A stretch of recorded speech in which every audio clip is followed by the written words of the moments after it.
Olá, queridas irmãs, queridos amigos. Estamos aqui para mais um programa O Espírito da Letra, analisando a obra de André Luiz, o livro Nosso Lar. Você sabe que nossos programas têm a finalidade de aprofundar um pouco os capítulos, os temas em que André Luiz se dedica a nos esclarecer, trazendo-nos informações muito importantes a respeito da vida no mundo espiritual. É o objetivo do programa O Espírito da Letra. No capítulo de hoje, no capítulo 42, eu sei, você lembra, não é? Lembra? Semana passada, o capítulo 41 falava sobre aquele momento especial, não é? Ouviram uns clarins tocando, ouviram aquele som específico, assim majestoso e ao mesmo tempo que dava uma sensação estranha de uma coisa muito grave. Era a Segunda Guerra Mundial que havia começado. Então, o capítulo 41, ele terminou quando o governador dirigiu-se às pessoas, determinando que elas ficassem calmas e que voltassem ao seu trabalho, cada uma à sua atividade, para que através do pensamento elevado nós pudéssemos estar cooperando com a lei do universo no sentido da transformação de todas as coisas. O capítulo 42 vai começar com a palavra do governador. Logo no domingo seguinte, que eles ouviram aquele clarim, prometeu o governador a realização do culto evangélico no Ministério da Regeneração. O objetivo era, segundo Narcisa disse, a preparação de novas escolas de assistência no Ministério do Auxílio e núcleos de adestramento no Ministério da Regeneração. Nós temos que nos organizar, disse Narcisa, e preparar determinados elementos para o serviço hospitalar urgente, apesar de o conflito, que é a guerra, não é? Se esteja ainda longe, se manifestando à distância, bem como também prepararmos através de exercícios adequados contra o medo. Contra o medo? Perguntou André Luiz. O medo? Sim. Como não? Talvez você estranhe, como acontece com muita gente, a elevada porcentagem de existências humanas estranguladas simplesmente pelas vibrações destrutivas do terror, que é tão contagioso como qualquer moléstia de perigosa propagação. Classificamos o medo como dos piores inimigos da criatura, porque ele se aloja na cidadela da alma, atacando as forças mais profundas. Observando-me então a estranheza, Narcisa continuou. Não tenha dúvida, André. A governadoria, nas atuais emergências, coloca o treinamento contra o medo muito acima das próprias lições de enfermagem. A calma é garantia do êxito. Mais tarde, André, você compreenderá tais imperativos de serviço. André, então, fica surpreso com essa questão, o medo. Puxa, e você já pensou nisso? Quantas coisas nós não resolvemos direito porque o medo toma conta de nós, não é? Nós nos deixamos abater, nós adoecemos, porque o medo faz parte das nossas preocupações. Às vezes ele se torna maior do que o problema. Você tem um assunto para tratar com uma pessoa, e essa pessoa é o seu chefe, é um patrão, uma pessoa importante, você sofre muito, muito, muito mais por ter que ir falar com a pessoa do que por ter que tratar do assunto. O assunto em si, às vezes, é uma bobagem. Mas o medo, aquela coisa, a agonia, às vezes faz a pessoa ficar doente, perde sono, tem dor de barriga, sua na mão. Tudo isto é o efeito físico do medo. Veja como isso é importante. Não encontrei argumentos de contestação para retrucar a Narcisa. Na véspera do grande acontecimento, diz André, tive a honra de integrar o quadro de cooperadores numerosos nos trabalhos de limpeza e ornamentação natural do grande salão. Aquele salão natural que seria consagrado ao chefe, ao governador da colônia. Estava ansioso, diz André. Pela primeira vez eu ia ver ao meu lado o nobre condutor que merecia a veneração de todos. Não me sentia sozinho em semelhante expectativa, porque havia inúmeros companheiros nas minhas condições. Tive a impressão de que toda a vida social do nosso ministério convergiu para o grande salão natural, desde o amanhecer do domingo, quando verdadeiras caravanas de todos os departamentos regeneradores chegaram ao local. O grande coro do templo da governadoria, aliando-se aos meninos cantores das escolas do esclarecimento, iniciou a festividade com um maravilhoso hino intitulado Sempre Contigo, Senhor Jesus, cantado por 2.000 vozes ao mesmo tempo. Aí houve outras melodias, não é? Aquela coisa da reunião daquele grupo em um momento tão especial que estaria antecedendo a palestra do governador. E assim, esse doce murmúrio era levado pelo vento que ajudava a harmonizar todas as coisas. Todo mundo poderia ter ingresso ao enorme recinto verde, que estava ali previsto para todos os servidores da regeneração. Porque, conforme o programa estabelecido, o culto evangélico era dedicado especialmente a eles. E os demais departamentos compareciam através de numerosas delegações. Pela primeira vez, diz André, tive à minha frente alguns cooperadores do Ministério da Elevação e outros do Ministério da União Divina, que pareceram vestidos em brilhantes claridades. A festividade era além de tudo que eu pudesse sonhar em beleza e deslumbramento. Aí ele vai falando dos instrumentos musicais, o poder vibratório que eles emitiam com o seu som envolvendo todas as coisas. E então, quando foi 10 horas, chegou o governador, acompanhado pelos 12 ministros da regeneração. O ministério onde André estava trabalhando. Nunca esquecerei o vulto nobre e imponente daquele ancião de cabelos de neve, que parecia estampar na fisionomia ao mesmo tempo a sabedoria do velho e a energia do moço. Olha só, como o mundo espiritual ele tem uma outra postura. Os espíritos eles estão sempre emitindo a sua vibração própria. A ternura do santo e a serenidade do administrador consciencioso e justo. Alto, magro, envergando uma túnica muito branca, muito limpa, muito alva. Olhos penetrantes e maravilhosamente lúcidos. Apoiava-se em um cajado, apesar de ele caminhar com um aprumo de jovem. Então, você está vendo? Agora a gente vai ouvir o governador. Ele vai falar com todo mundo, mas fique aí. Vai ser no próximo bloco, tá bom? Esperamos você.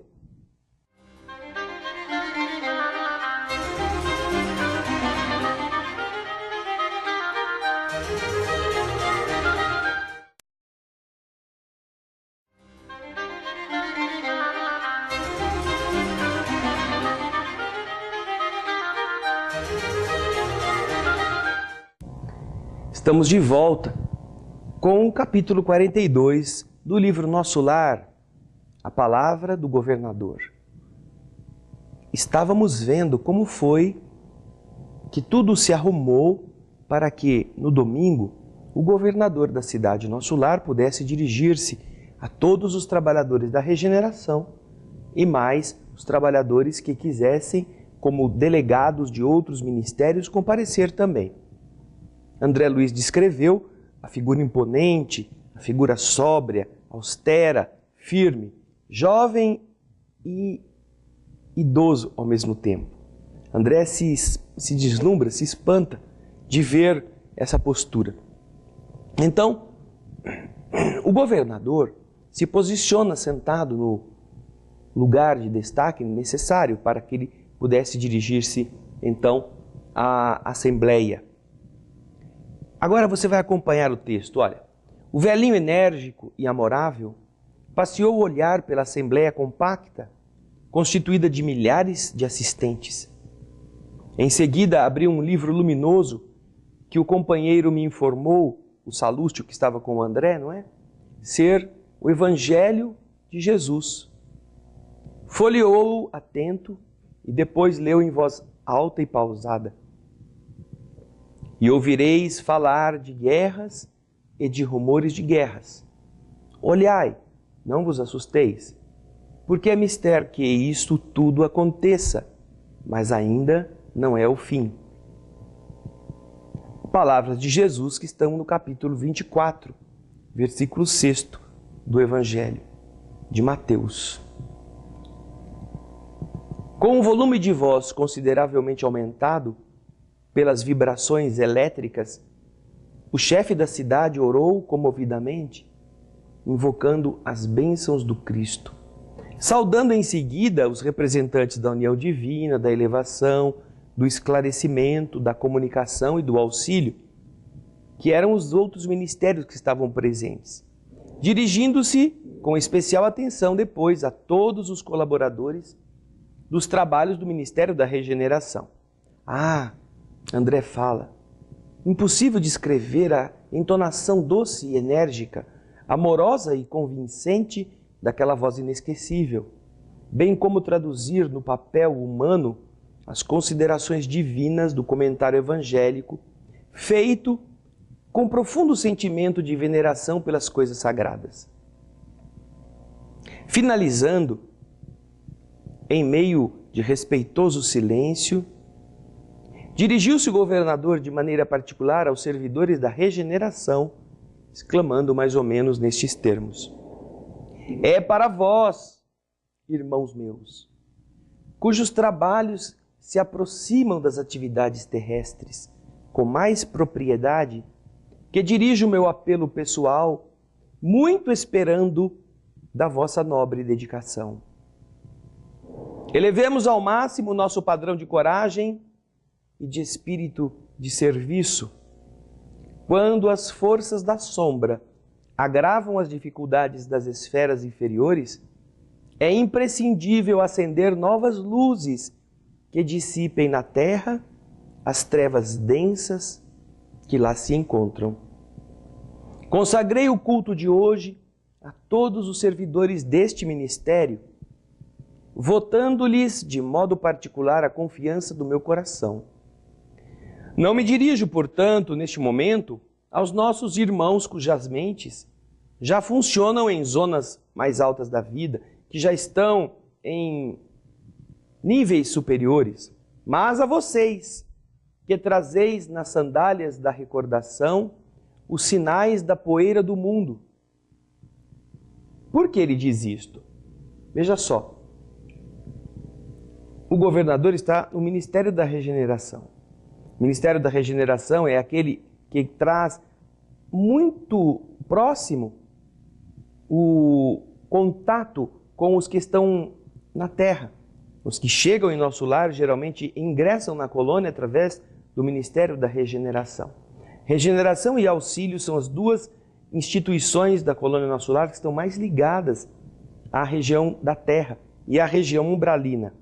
Então o governador está se referindo, agora que a guerra está acontecendo, a todos aqueles que estão nestes dois ministérios, particularmente na regeneração, devotados àqueles que chegam da terra, aqueles que estão vindo com as marcas da dor, da miséria, da tragédia, do ódio. Então é por isso que ele está se referindo a esses que têm a poeira ainda do mundo.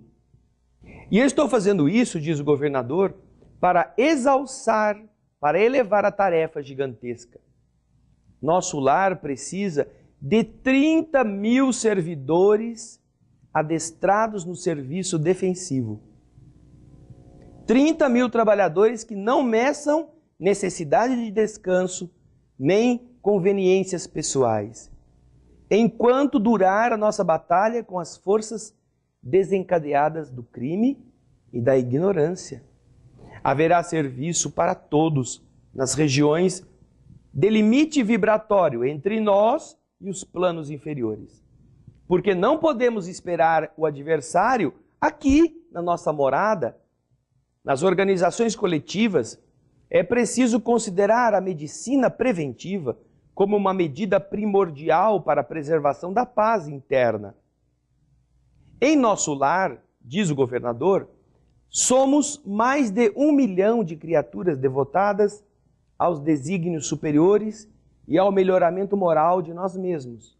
Seria caridade permitir a invasão de vários milhões de espíritos desordeiros? Não. Não podemos, portanto, hesitar no que se refere à defesa do bem.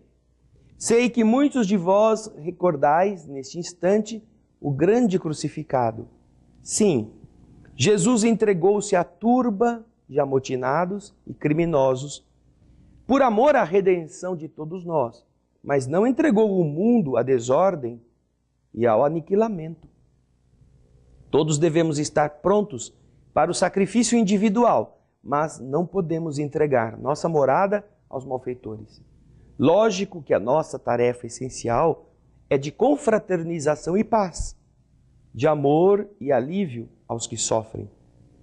Claro que interpretaremos todo o mal como desperdício de energia e todo o crime como doença da alma. Entretanto, nosso lar é um patrimônio divino que precisamos defender com todas as energias do coração. Quem não sabe preservar não é digno de usufruir. Veja que frase interessante. Quem não sabe preservar não é digno de usufruir. São conceitos que o governador vai melhorar para que nós entendamos um pouco mais no bloco que daqui a pouco nós estaremos levando a você como parte final do estudo do livro Nosso Lar, no capítulo 42. Fique conosco, daqui a pouco a gente volta.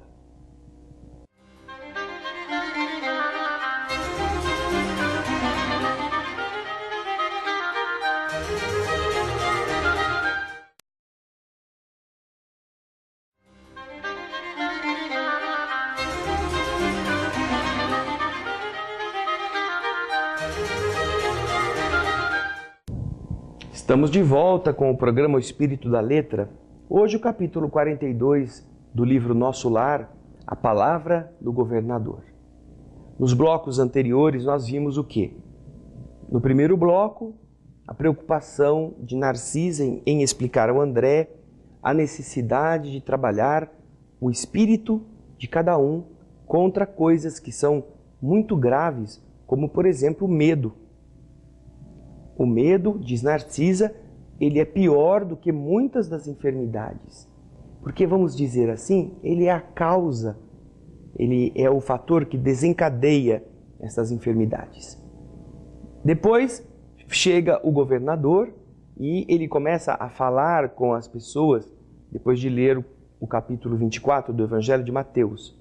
Todos os que estavam nos salões verdes do Ministério da Regeneração escutam o governador exaltando-os, mas depois de falar para todos, ele se dirige aos que são da regeneração especificamente, falando para que eles lutassem, para que eles não se deixassem abater, que não era lícito permitir a invasão de espíritos dementados que foram liberados nessas sanhas agressivas da Segunda Guerra Mundial, chegando em nosso lar sem que antes fossem atendidos, antes de chegarem, antes de serem equilibrados ou atendidos na emergência, invadissem a cidade. Portanto, no bloco passado, nós vimos o governador solicitando dos trabalhadores da regeneração 30 mil voluntários, que não tivessem medo, que não tivessem cansaço, que estivessem acima dos interesses pessoais, para multiplicar esforços de defesa, não ali na fronteirinha de nosso lar, mas lá nas linhas entre o nível evolutivo, o nível vibratório da cidade Nosso Lar e as regiões inferiores, fora da cidade. Não é no muro da cidade que eles iriam fazer defesa. Eles estariam longe ainda nas zonas de contato vibratório entre os dois níveis, do nosso lar e o nível imediatamente abaixo. Nós precisamos, diz o governador, não é? Precisamos ter este cuidado. Por quê? Porque quem não sabe preservar não é digno de usufruir. Fala com muita clareza este velhinho, ensinando-nos a respeito. Preparemos, portanto, legiões de trabalhadores que trabalhem esclarecendo e consolando na terra, no umbral e nas trevas, em missões de amor, fraterno. Mas precisamos organizar neste ministério, antes de tudo, uma legião especial de defesa que nos garanta as realizações espirituais em nossas fronteiras vibratórias. Assim continuou o governador falando por muito tempo, encarecendo providências de caráter fundamental, tecendo considerações que jamais conseguiria eu aqui, diz André Luiz, descrever. Terminando os comentários, repetiu a leitura do versículo de Mateus, invocando de novo as bênçãos de Jesus e as energias dos ouvintes para que nenhum de nós recebesse dádivas em vão. Comovido e deslumbrado, ouvi as crianças entoarem o hino que a ministra veneranda intitulara A Grande Jerusalém.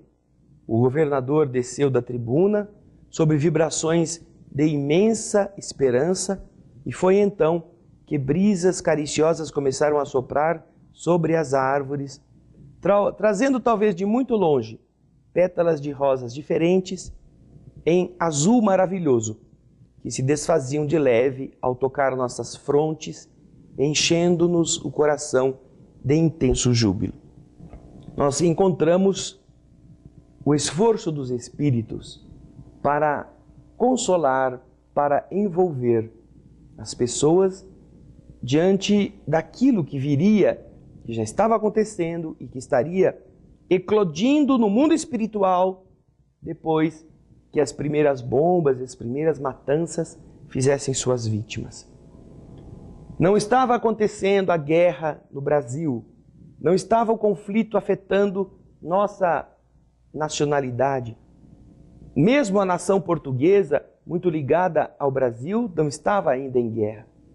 Mas os espíritos já sabiam do grande problema que surgiria e da imensa necessidade de amparo que todos estes povos precisariam no plano espiritual.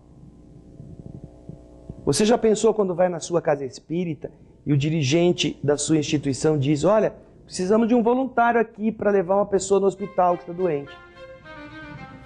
Você tem carro, você tem tempo, você dispõe de condições e às vezes fala: eu não vou não, justo hoje que é meu dia de descanso, vou ficar, alguém vai aparecer, né? Por que não chama ambulância? Paga um táxi. Nós estamos ainda dormindo, você não acha? Você não acha, você que está em casa, que ainda é muita irresponsabilidade da nossa parte? Diante de situações graves, mas não tão graves como a guerra, e com todos os recursos disponíveis, nós podermos encarar um trabalho mais intenso, que não seja de uma pessoa que está doente, mas mesmo na instituição espírita. Não, eu vou uma vez na casa espírita por semana e faço a minha parte, eu faço o que eu posso. Para de se enganar. Você não faz o que você pode, coisa nenhuma. Você está deixando de fazer muito mais. Porque acha que uma vez por semana tá bom, já é bonzinho, uma vezinha só, 2, 3, eu sou médio. Não, você é médio. E com este tipo de conceito, você acha que vai para o paraíso? Está esperando ir para o nosso lar lá, bater um papinho com o governador? Quem sabe o governador vai querer falar com você, não é? Preciso de 30 mil voluntários, entre vocês que são os que mais trabalham, porque estão mais presos à terra. Preciso ainda de mais 30 mil que dupliquem a hora de trabalho. Você pensa que o governador ficou falando sozinho? Não. A cidade tem 1 milhão de habitantes quando o livro foi escrito. Lembra disso? 1 milhão. Então, pediu 30 mil voluntários para irem lá na frente, hein? Fazer a defesa vibratória do perímetro. Pense bem. Nosso lar nos ensina muita coisa para trabalharmos contra o medo, mas para sermos trabalhadores. Não se iluda a respeito de sua realidade. Nós não sairemos da terra melhores se não vencermos nosso interesse pessoal, nosso egoísmo, nosso comodismo. Porque se não fizermos isto, candidate-se sim a um pedacinho do umbral. Lá nós estaremos bem acolhidos. Não é isso que André Luiz quer, hein? Nem esse que escreveu o livro, nem esse que está falando. A gente quer que você esteja bem, e esteja do lado de lá, feliz por ter feito do lado de cá tudo o que você podia. Obrigado pelo seu carinho, obrigado pela sua presença no nosso programa e até o programa da próxima semana. Muita paz.